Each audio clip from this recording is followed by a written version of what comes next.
Into the last lecture, some points actually in the last lecture just at the dead end. Uh, I was feeling sleepy, so I might have not been able to clarify certain concepts, which I would just like to clarify so that we can move forward. Uh, Now we were at chapter 3.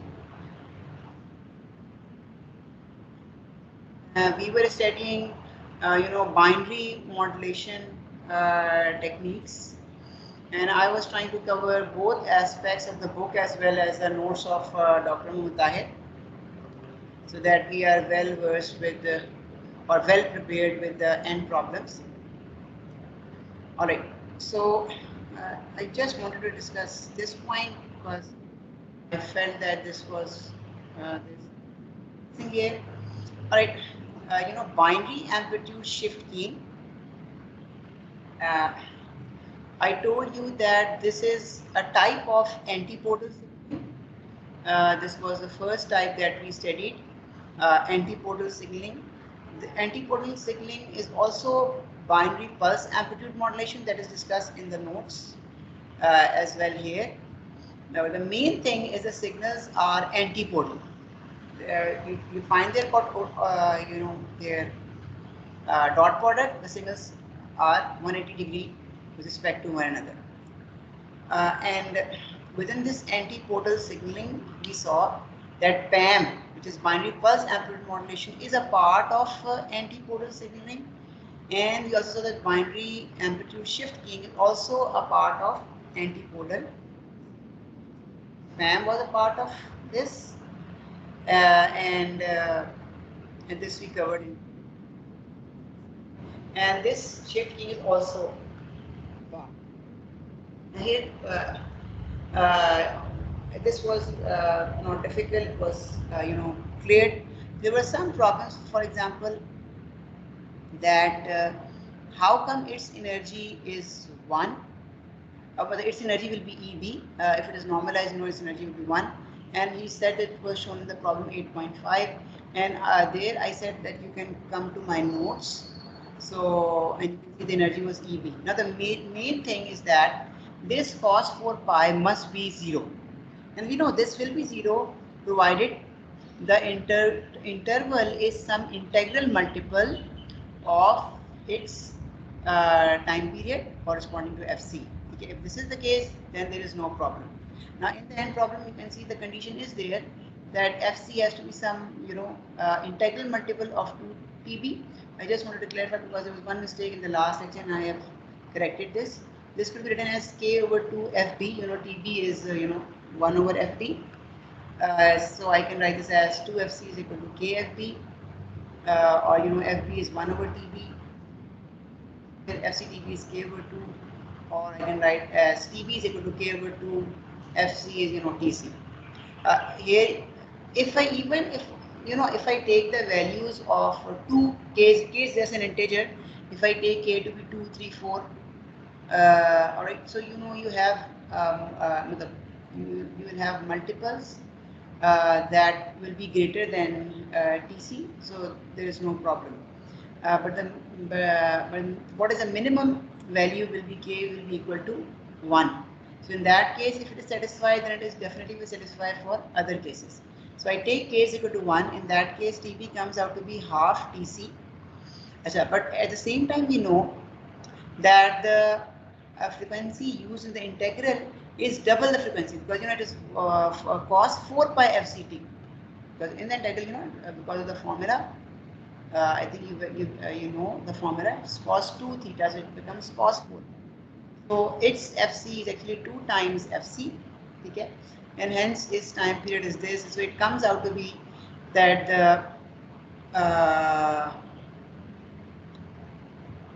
the time period is actually 2 times TC dash. Actually the cosine is with respect to this TC dash. In other words, you can say, if I write this TB in terms of TC dash, I will have TB is equal to TC dash. So even for the minimum value, bit or your interval for your bit duration is equal to the time interval for your cosine. So one time interval cost will be 0. Okay, and you can check for any of the integers. Okay, this will be greater. Okay, and you will definitely get a period or more than a period, and hence you can very well say that the integral of, and hence you will be able to show that the energy is EB. I hope this is clear. The problem by itself, and there it will. And this we have discussed because energy is EB. We have proven so the orthonormal basis signal divided by under root. Here orthogonal signal, I think I have discussed. The only thing is that the major difference is that these two signals, their product comes out to be 0. Previously, in antipodals, they were antipodals. Their product comes out to be -1 or like that. But here, orthonormal basis will be definitely in the different directions. Will be different, and you will see the dot products will be 0. So they will be at 90 degrees, and you can see they will be at 90 degrees. Energies are EB in general. This will be the case, and I think we have discussed, and I think this was clarified. If still someone has any question, please ask. Okay. I just want to make sure that everyone has understood. Now, binary pulse is a type of orthogonal signaling. The major concept of orthogonal signaling is that the product is 0, but you can make the product 0 to be 0 by various ways. One way is that you say that when S1 exists, S2 is 0. When S2 exists, the S1 is 0. So the two signals are non-overlapping. If they are non-overlapping, yes, they are orthogonal. They are type of orthogonal. They are not antipodal, but they will be called pulse position modulation. Binary because there are two. They will be called binary pulse modulation. And you will see the energies are the same. For this case, you can see same pulses, but they are in different slots, and the energy is the same because same height and same intervals. Energy will be the same. Energy will be. And orthonormal basis, you can very easily form them. Just divided by EB that we have discussed under root EB. Dot products are 0 and the energies comes out to EB. You can check. So this is like this. All right. I will try to come to the notes, but let us first complete this the book. All right. So then now frequency shift gain is also a type of orthogonal signaling. Okay. And in this case, you can see the time slots are the same, but the frequencies are different. All right. So the frequencies are, let us say, like this. You can see that they are actually the multiple of same TB. All right. You can just say, let us say, the TB is some 1 over FB, so it will be multiple of same fundamental frequency FB. All right. Now the frequency separation is F2 minus F1. So it will be K1 minus K2, 1 over 2, 1 over 2. Again, mod will be M into 1 over TB. So this is not missing, but this is there because you cannot see this in this slide, but this is there. The signals are listed in figure 8.14, and you can see the energy we have already seen. The energy will be EB because once you will be integrating it till TB, so we had TB will be actually equal to TB will be coming here, so it will be K1 over 1, and this will be square as I have discussed previously. You can see here too in this FC was K over 2 TB, and same thing is actually a K over 2. The same thing is happening as we saw for amplitude shift key. So you can see there, same thing, but there the frequencies were the same, but the amplitudes were different. Here the amplitudes are the same, but the frequencies are different. But the relationship with frequency with TB is the same. This means in TB they will still go 0. Matlab the 1 plus cos 4 part will go 0, half will come out, and the energy will come out to be EB. Alright. So I hope this is understood. हाँ जी सलमान साहब आवाज़ मेरी आ रही है? थोड़ी सी पीछे हो गई तो आवाज़ आ रही थी आप लोगों को? Were you able to hear my sound? जी सर आ रही है. वो उस वक्त पहले आ रही थी, मैं थोड़ा पीछे शायद हो गया तो शायद आवाज़ ना आ रही हो. तो थोड़ी वो पहले इको टाइप आ रही है, शायद आप ऑफिस में बैठे हैं लेकिन फिर भी समझ आ रहा है. हाँ चलें शुक्र है. I also forgot my microphone and headphone to bring in the office, that to bring all of that gadgets, so that might be a cost. Alright, alright, let us look at these signals in figure 8.40. The signals you can just see that they are at different frequencies. Alright? They are at different frequencies. You can verify the energy is EB, and the difference will be like this. Achha. Now, you can also verify that they are orthogonal. Okay, so I have not actually done it in my notes, but you can do it and also the relevant problem is given 8.6. So once you will have it, when you were taking the cross or the dot product, to check their orthogonality, you will be multiplying them. So you have two cosine products, and the two cosine products, they become a cosine and a cosine in terms of sum. And then you'll have a cosine sum and a cosine difference, and once you solve that, you will see that it comes out to be 0 because the frequencies are multiple of the same. So integral of those will come out to be 0. भी multiple है तो वह हर एक भी multiple the TB के, you can easily show difference in the sum, they will come out to be 0. But if you have problem, you can tell me, then I can make my notes and I can show you. So this will be there psi1 and psi2. Again, you know how to find psi1 and psi2, just divided by TB, just divide by EB, under root EB, and you will get psi1 and psi2. So the difference between FSK signals and PPM signals. So PPM was pulse position in a frequency shift keying. So you can again see that their constellation diagrams will be exactly the same.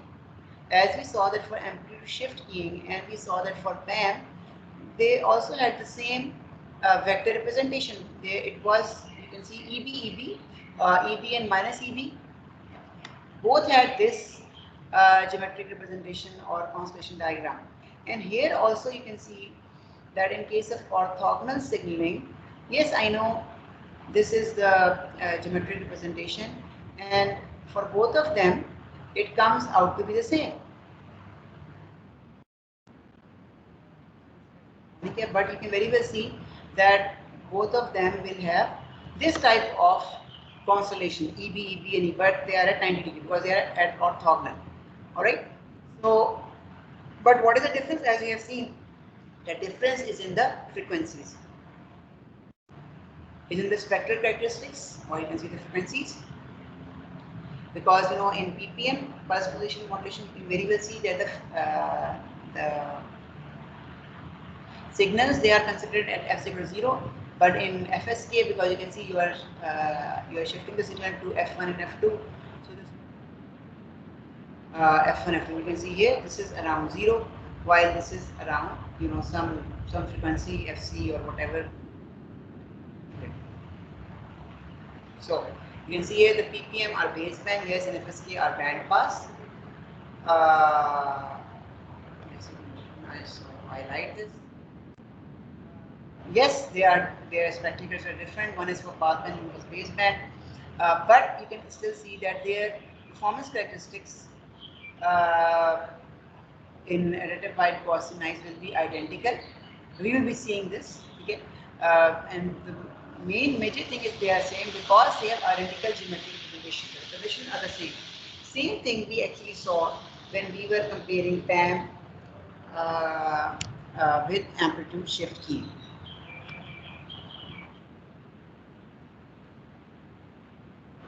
So this is another example, 8.11, and you can see that this example is also covered in the notes. I think I can also open the notes. So I still have 9 minutes. I will try to cover as much as possible. Uh, so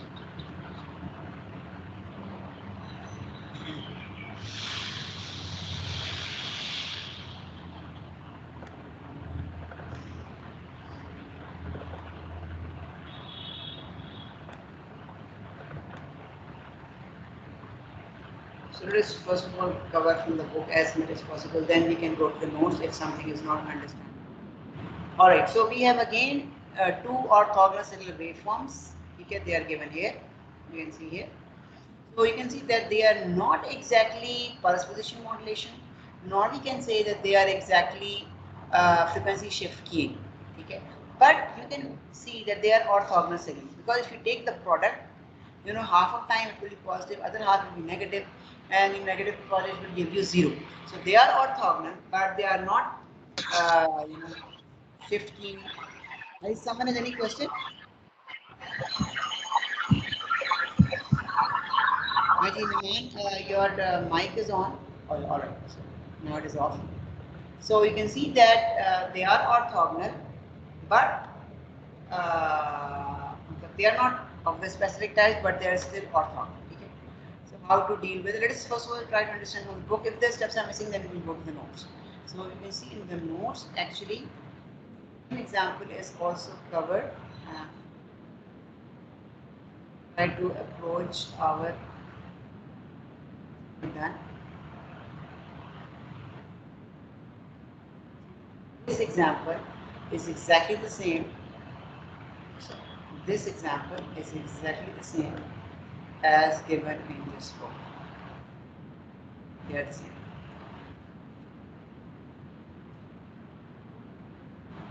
All right, so you can see, you just inspect and you see that they are orthogonal, and you can also see that they, you know, whenever it is like this will be EB, because square of this will be EB TB and integrated by TB cancel, the energy comes out to be EB. And same case, you can see this energy, this will be EB over 2, this will be EB over 2, because this TB by 2 multiplying with this square. So again, the energy is EB, this you can. Now we use orthonormal basis functions as given in 8.13. So you can, these were my orthonormal bases. So you can check that these orthonormal bases are actually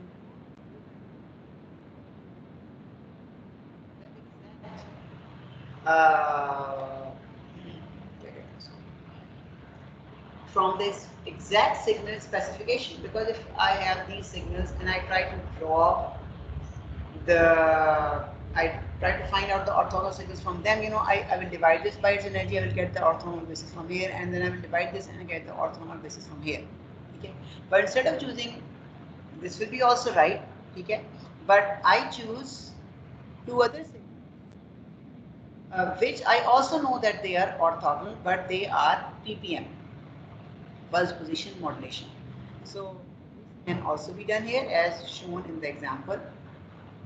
So again, I have to find, you know, the signal uh, in terms of these new orthonormal bases. These, you know, are the dot products.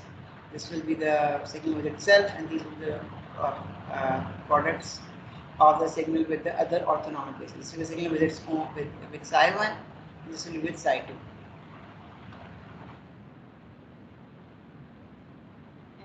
You can very well see that this will come out to be these things. You can also multiplying this with 0 to TB over 2. So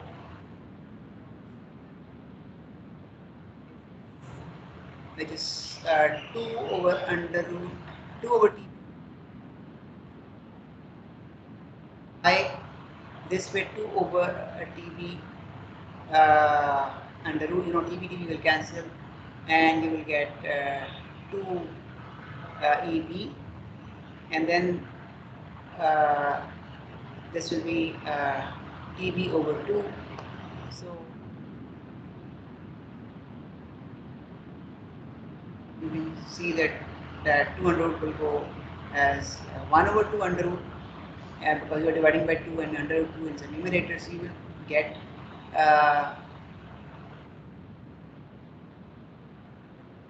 over 2,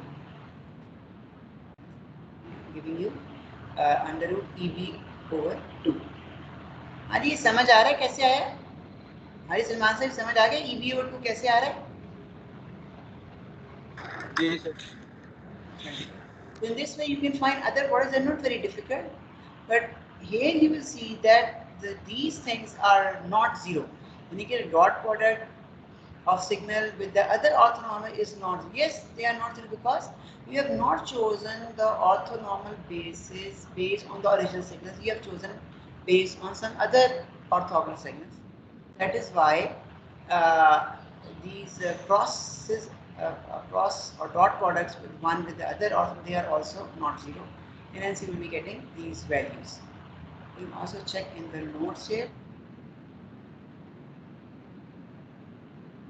ये थोड़ा सा मज़ीद देखें.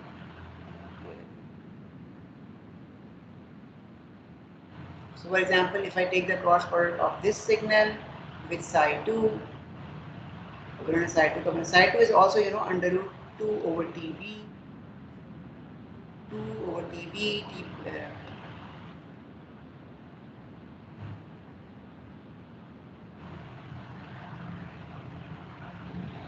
so multiply by under root 2 over TB, this will become 2 EB over TB will come out of the under root sign, and then TB will cancel with TB over 2, so TB cancels, and we have 2 will cancel with 1 over 2 in the radical sign. You will get the same thing as shown earlier. That will come out to be 2 under root. For all the cases you are getting EB over under root 2, but 1 will be minus. So now you will have this vector representation, and you can representations for S1 and S1 dash here. So you can see here they will be drawn here. Okay. Try to understand. We've actually seen when we were studying the Gram's image process or orthogonalization process of Gram's image that if you change the orthonormal basis, the length remains the same, but the vector representation is just oriented from its origin direction to some other direction. The same thing has happened here. Previously, my S1 and S2, they were, at 90 degrees, but they were along the Y and the X axis. They have just, changed their orientation. They're again still at 90 degrees. The lengths are still the same, but now their orientation is different. You are understanding what I am telling you about orientations? पहले ही पढ़ाया था. ये देखिए, written here, a change of basis is essentially a rotation or reflection of the signal points around the origin.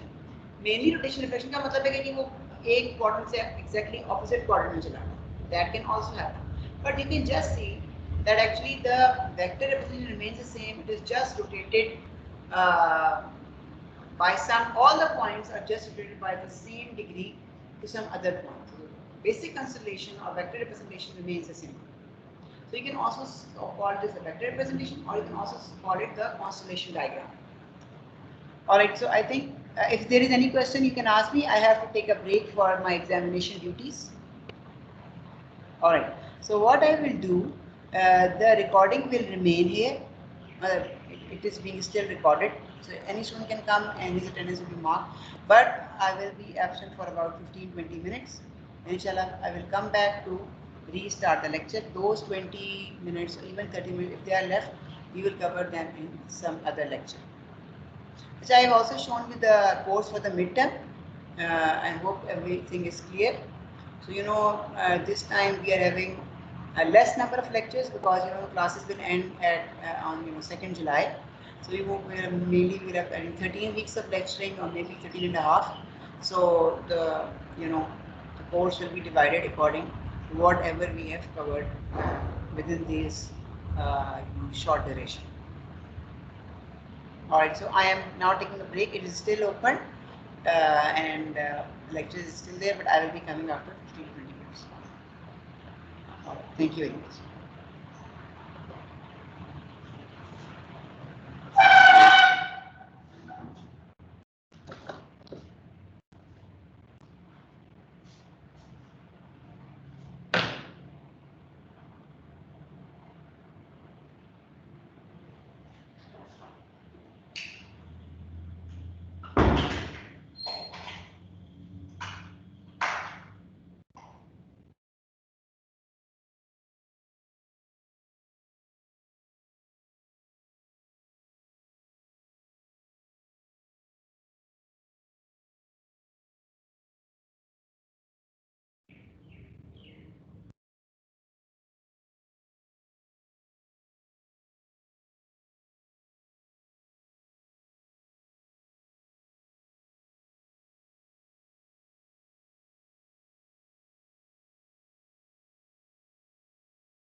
Bismillahirrahmanirrahim. So I am back, and I hope all of you can listen to me. So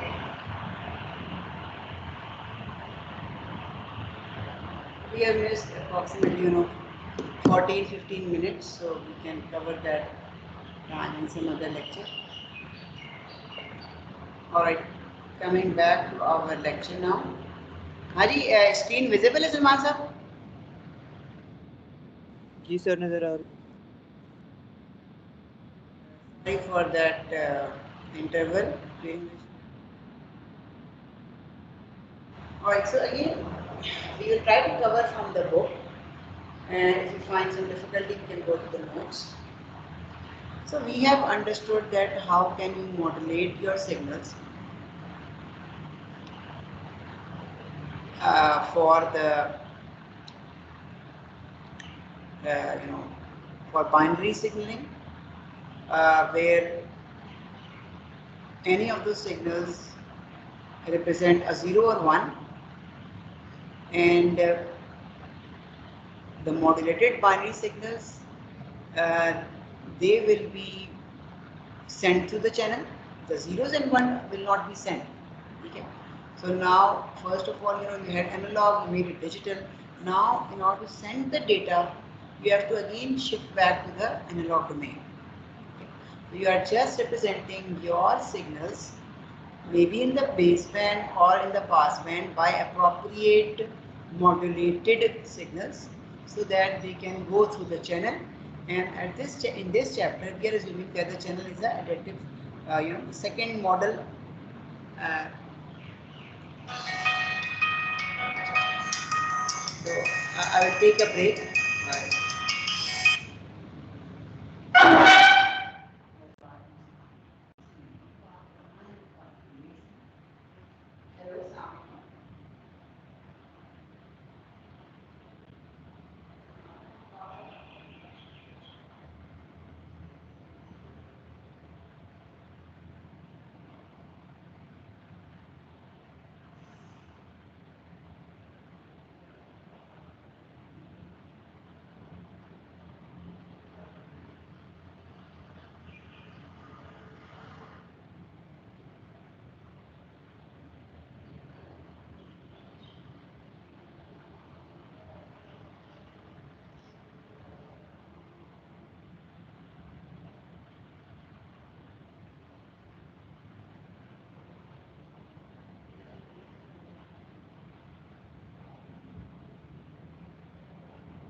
Bismillahirrahmanirrahim. Again, sorry for the interruption. The Parks and Genie Council visit is due in the next week, from Tuesday to Thursday. So naturally, all the teachers are also involved in that extra work. So therefore, we are having these interruptions. But I will, inshallah, try to make up for the lost time, especially these 18 minutes that have been lost. Acha. So, we have studied the channel models. One of the channel models was additive white Gaussian noise. Channel with additive white Gaussian noise. So, in this chapter, we will be concentrating only in this type of model, where you have the signal plus noise, with the noise of the gain additive white Gaussian noise. The channel is called additive white. Have the signal, but the received signal is not just the signal, it is the signal which is corrupted by noise. Alright. Salman, do you remember the three channels that we have studied in chapter 1? Salman Jamil, can you hear me? Yes, sir. Do you remember the three channels we have studied in the chapter 1?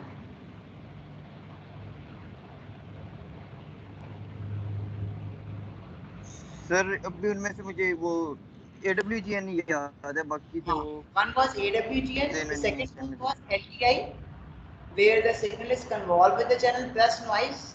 Okay? And third is also the time varying channel.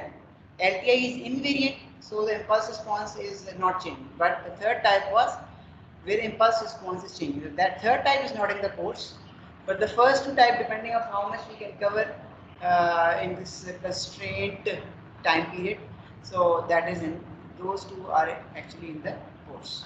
So we are at this point we are studying communication to the first channel, which is additive white Gaussian channel. Model, we have already studied it.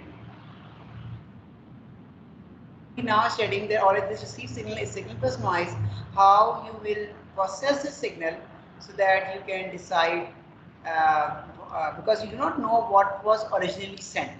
You are getting a signal along with noise, the signal is corrupted. You have to decide what was sent, and that decision comes out after doing some signal processing with the received signal.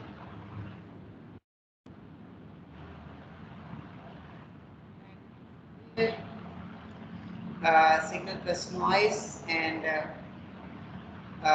yes, received signal we have seen it is duration is TB. At this time we are setting binary modulation, so duration is always signal's duration is always TB. It will be 1 bit, it will be TB. Signal might be going from 0 TB over 2, the other will be going from TB over 2 TB, or total might be TB, but whatever the duration is TB, and the noise is AWGN, okay, and if you sample it, it will become a sample function of AWGN, then it will become a random variable, a Gaussian random variable. The spectral density we have already seen, spectral density of noise is n naught over 2, alright, flat, white noise, right. So we wish to design a receiver that is optimum in a sense that it minimizes the probability of error, probability of making an error in our decision of what was originally sent at the transmitter based on what we have received at our receiver with respect to the received signal in our time slot 0 to TB.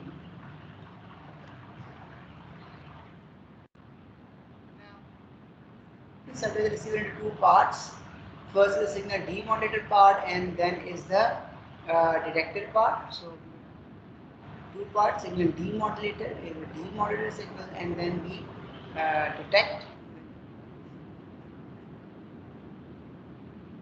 So the signal demodulated function is to convert the received signal into a vector, alright, whose dimensions is equal to the dimensions of the transmitted signal waveform. Now, what was the dimension of the transmitted signal waveform?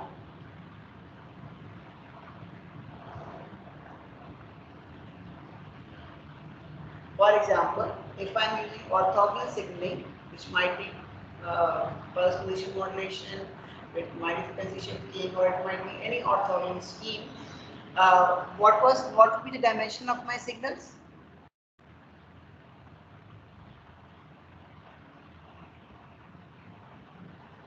Hari Salman sir, can you tell me what will be dimension of the signals? If I am using binary orthogonal scheme, so what will be my dimension? Sir मैंने last section ही लिया था तो इसलिए मुझे अभी idea नहीं है. No problem. Haji, roll number 144, are you present? 144.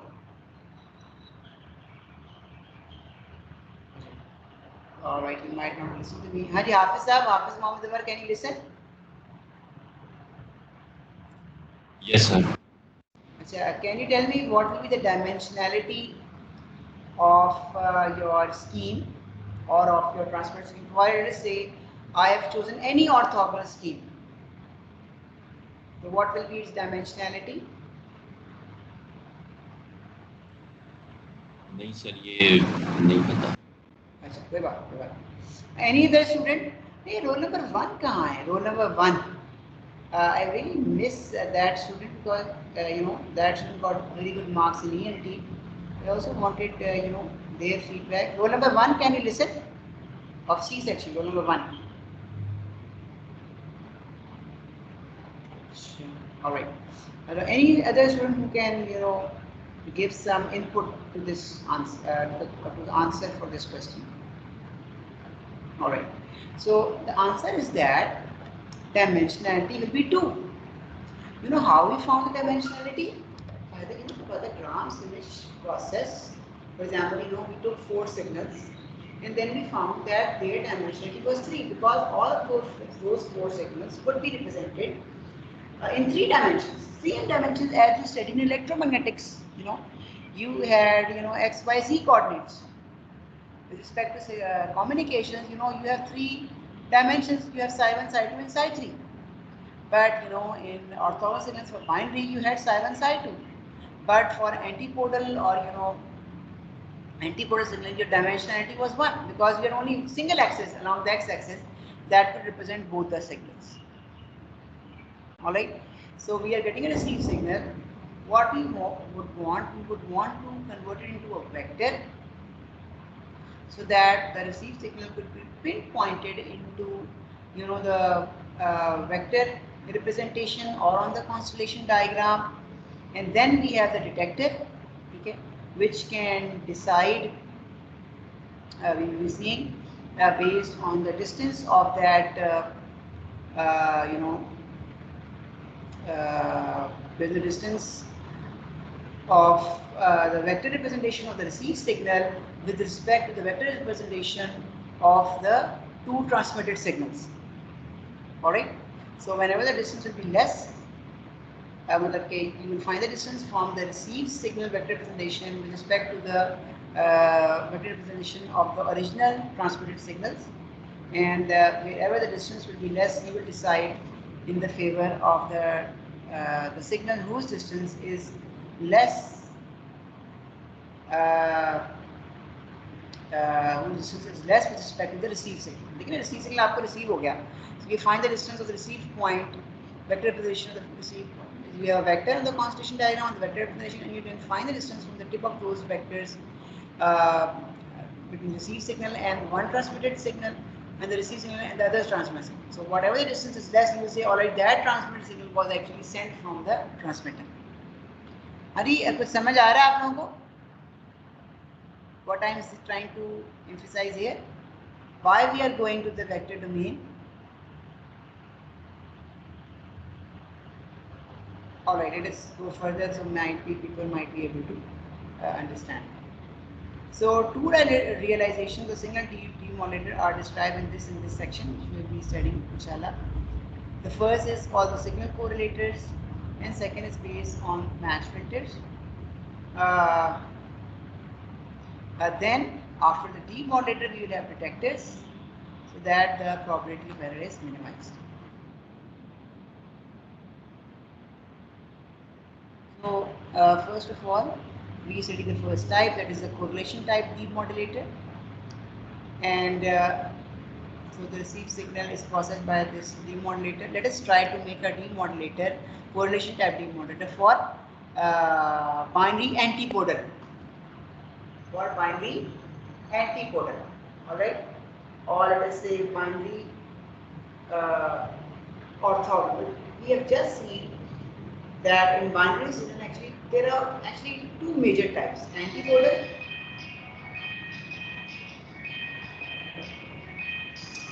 again. I'm sorry, I have to take a break. Sorry for the interruption.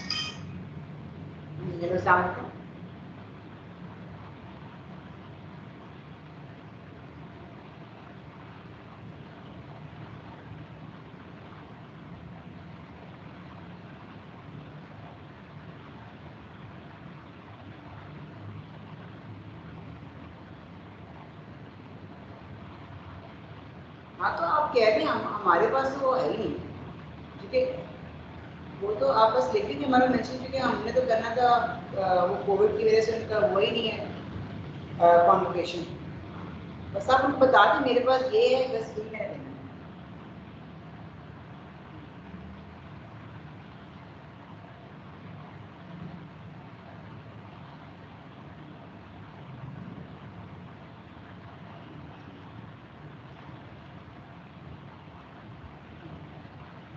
आप कस्टमर से बात कर लें, बाद में ये ना आप काम बढ़ा दें, उनको तो बता दें मैं ये भेज रहा हूँ, आपको कुछ इतराज है तो पहले से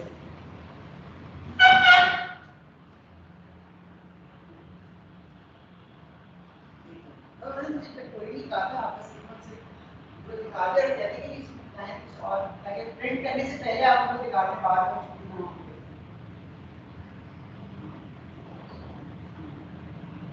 वो असल में चाह रहे हैं कि आपको मिलने आए, तो आप देख लें, मिल सकते हैं तो बहुत अच्छी बात है, नहीं तो वो किसी बता दें।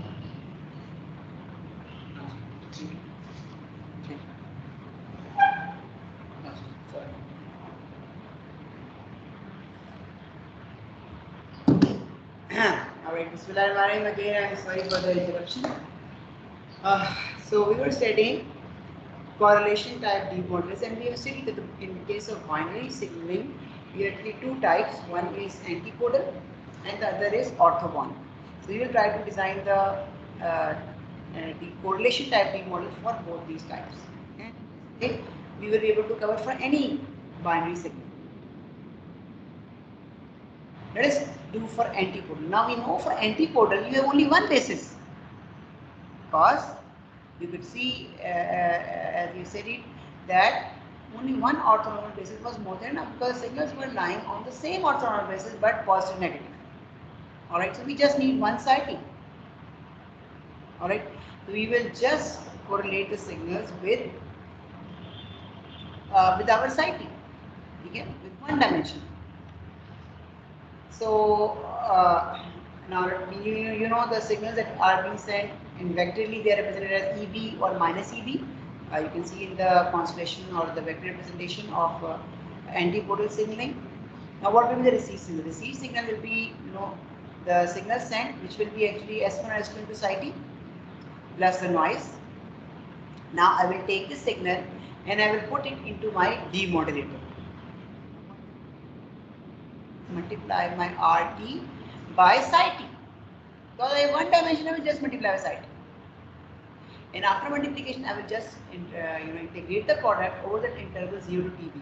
So in a way, again you can see I am just finding the dot product. Previously, when I was trying to represent them in terms of vectors, I was taking the dot product of the signals with size. So I represent them in the vector. Here, I have the receive signal, and I am just taking the dot product of the receive signal with my basis function, orthogonal functions. Alright, so I multiply and integrate, and hence I will get the projection of the receive signal onto psi t. Okay. Multiply, integrate, I will get the dot product.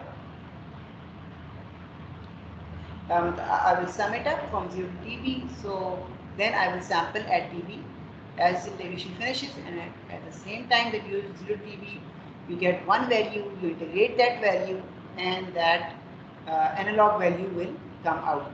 That digitized by sampled value will come out. Alright, at that time T0 TB, the integration finishes from 0 to TB, you sample at the same time, just at that point in time, and hence you will get the sum from 0 to TB is sampled to give you the output. After the integration, you are actually doing this thing. You are just multiplying it with this, and then you are just integrating from 0 to t. This is for general, but for any yt. But for sampling, t has to be tb, so you will integrate from 0 to tb and 0 to tb here. We will be just emphasizing on that. So RT, the simple correlation, simple multiplication, then integration. I put the value of R tau, which receives signal, which was actually the sent signal, Sm into psi tau, plus n tau, which is a noise, just multiplied with this. So it becomes psi tau, psi square tau, and Sn constant will come outside, so become nt psi tau. And then we all know that if I integrate from t to 0 to tb, this will become 0 to tb, and then you know this is an orthonormal function, so its energy of 0 tb is always 1. This will come out to be 1, and value at tb will be Sm, because this is 1, this will be Sm, and this will be some value. Alright, so we just donate this value by n.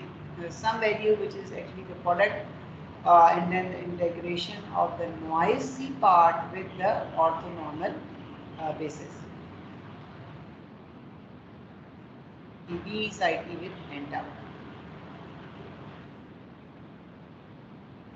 Now you know that nt is the sample function of a white noise. Yes, you know n if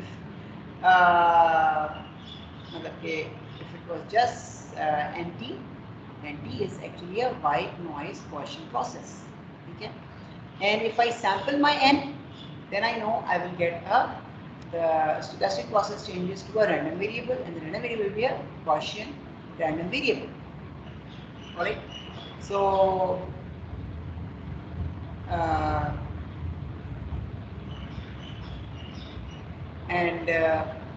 so you know a white noise process is a zero mean process with mean is 0, and it has some variance. So we have find the variance many times. How can we find the variance of a Gaussian noise process? This we have seen in chapter 5 as well as in chapter 7. Alright, so this we all know. So once you sample the stochastic process, you will get a Gaussian random variance, especially the white noise process, you will get a zero mean Gaussian.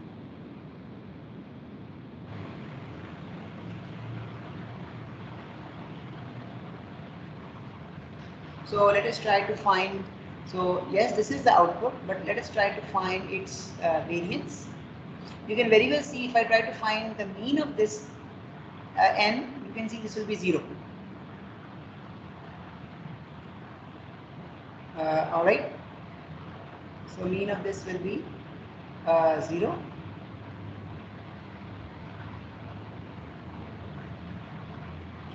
Because you can see that this n tau mean, this is 0. Alright, and you know, mean of psi p with nt n tau, or psi tau with n tau. So you can see that they are both independent, and they're independent.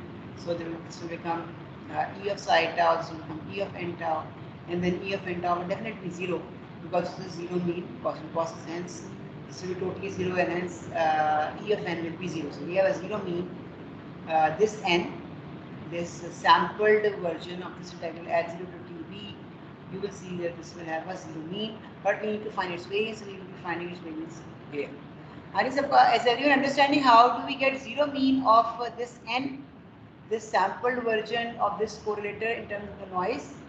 सबको समझ आ रहा है why we are getting E of n to be 0? हरी सलमान साहब समझ आ रहा है E of n will be 0, why it will be 0? जी sir, yes sir. Thank you very much.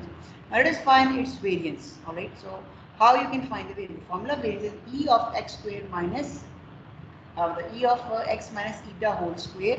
This we already know, but you know the eta or the mean is 0, so that goes away, and you know for 0 mean process, variance comes out to be E of n square. This we have done many times.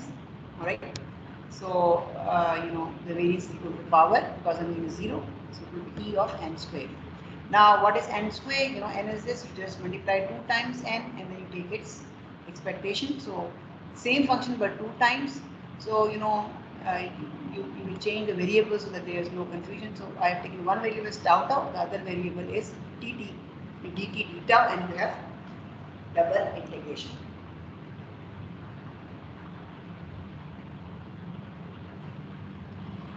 Now you have psi t with psi tau, and at the same time you have t with tau. So first of all, let us concentrate. The expectation will come out, because this is a deterministic function, so they will come outside the expectation. Expectation will just you know will gather around the process or the random variable. So it will be around this, Gaussian random process nt and tau. But we already know that nt and tau, they are a white noise process. Okay? And for a white noise process, we know its spectral density was n over t. So n over t constant DC spectrum. So it's that was spectrum. But what will be its frequency inverse of the spectrum will be the autocorrelation function. So autocorrelation function for a DC spectrum is an impulse. Alright? This we have already seen many times. So I hope everyone is clear with this thing. So it will be an impulse, and so you can just apply the inverse Fourier of the DC spectrum of n by 2 height, and you will find the autocorrelation that will come out to be n over 2 psi t minus tau as given here. अरे ये किस तरह से आएगा n over 2 psi t minus tau? इसकी expectation will come out to be like this. Is there any understanding how it comes out to be like this? Or should I clarify this in my notes?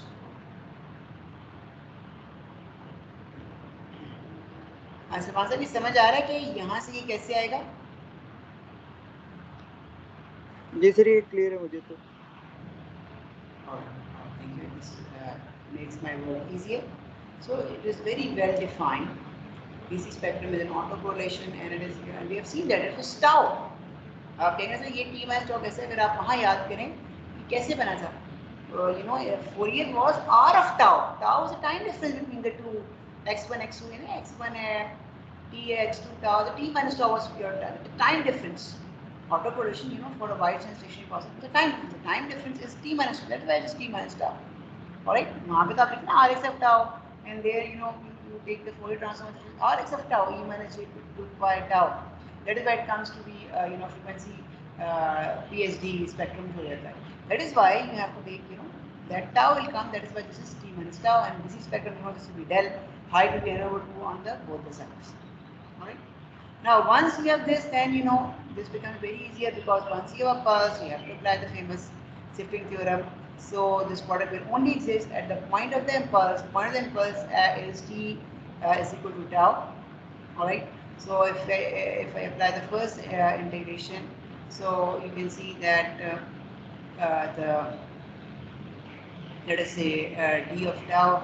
So this tau will only exist at the point where tau is equal to t, okay, because of this del t minus tau. So this will be 0, del of 0. One integral will be 1 integral del 0 t of tau, so that will go 1. As we have seen, and the delta function is always 1. This will become psi of t, because your tau is gone. So psi of t will also become psi of t. This becomes psi square of 2, and f2 goes outside. And then this is again the orthonormal function, which is has 1 energy, so this comes out to 1, and hence the variance comes out to be n0 over 2. This discretized noise, which is formed from here, is actually a zero mean noise with its variance of n0 by 2. Are you understanding how I got this n0 by 2?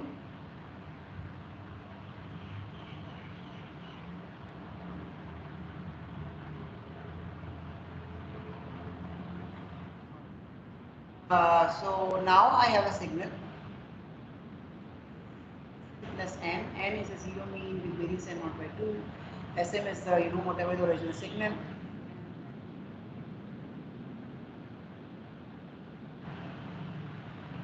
So the output of the correlator will be a Gaussian random variable. Because why it will be a Gaussian random with mean Sm and variance n0 by 2? Because here that this noise is it is a sample version of the white noise, once you sample it becomes a random variable, and you know the random variable for the white noise process is a Gaussian random variable. So Gaussian random variable plus a discrete plus a deterministic value. You know the overall random variable will be a Gaussian random variable. The mean will be shifted by Sn, so mean will be Sn, and the variance will remain the same.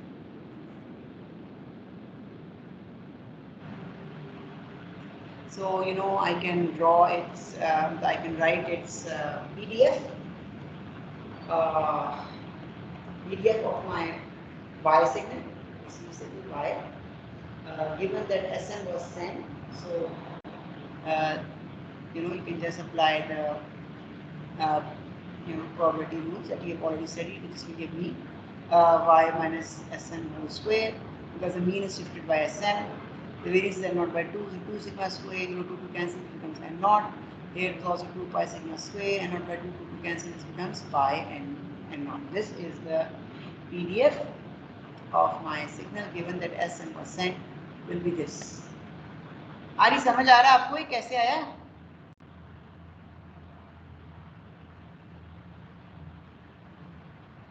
आरी समासा ये समझ आ रहा है कैसे आ रहा है? जी sir, ये simple वो कि Are you understanding? क्लियर है जी? यस सर, यस सर, चलें। क्लियर है। क्या कह रहे हैं? सर मैंने कहा समझ आ रही है, क्लियर है। Clear, Raja, thank you. All right. So you know this is just revision. We actually studied what happens to the distribution of random variable. If you to the distribution of a Gaussian random variable, provided you shift the mean by Sn and the variance by n0 by 2. So what happens to a Gaussian random variable with zero mean and grid variance? If we shift it to Sn mean and n0 by 2, it comes out to be like this. Alright, so I will end the lecture at this point because time is up. So you can see we have to cover approximately 15 minutes that were missed. So we will try to cover this in inshallah some other lectures. So we have covered it up to this point. The rest we will do from the other lecture. If you have still any questions, you can ask before I end the lecture. Alright, so I will end the lecture now.